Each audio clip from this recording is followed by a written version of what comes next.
Yo, what's up mga Dax? Good morning ug maayong bundag. So karong kabuntagon mga Dax, ang atong program ron mga Dax is shoulder o bicep. Kay nahuman naman kog shoulder mga Dax, diri is bicep na pud akong gitira.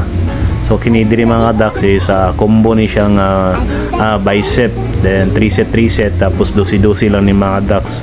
Bisagaan lang siya mga Dax, pero kung i-3 set nimo sakit gid kay sa bicep ni siya mga Dax. So diri pag abot diri mga Dax, biradahan po nato diri siya og bicep gyapon ni siya 3 set, 12 or 8 lang kung depende sa makaya mga Dax, basta 3 set gina siya mga Dax. Kung i-5 set niyo mas okay siya.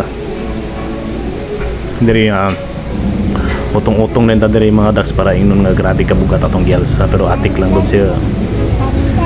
So pag human mga Dax sa inyong set, pahulay lang mo mga 2-3 minutes lang na relax kadali, tapos or inom og tubig. Then pag humana na mga Dax, ayun mo pag cellphone matik din mo tira na dayon, balik din mo tira kay siyempre alang nga magniani mo diri pag cellphone di alas sagid mo taman dia ano siya ang trabaho nga pinakakapoy, ikaw pa'y magbayad no, glasgaw kayo, ikaw pa'y malsa, ikaw pa'y maghago, ikaw pa'y panington, ikaw pa'y magbayad, glasgaw wala gani mag-gym eh.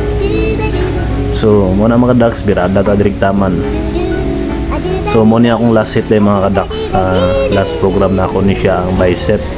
Kaya pag humana ni mga Dax diri nga side is mag abs na ta, mao na gina akong finishing, murag panghimagas na ko ni mga Dax. Pag humana ko gym, mutira ko aning abs mga Dax, kay medyo mo gini pinakadugay tanggalon o pinakasakit gid siya mga Dax, kining lower abs gid mga Dax, mo gini lisod kay tanggalon. So diri mga Dax, tira lang ta diri o kuan lang 20-20 5 set. Kay di pa man nato makaya gyud, kay dati ang akong setup is mabot siya 1,000 to 500, and karon kay bago na patagbalik is ng 20-23 set o 5 set. So yun lang mga Dax, tama na plastikan iyon no.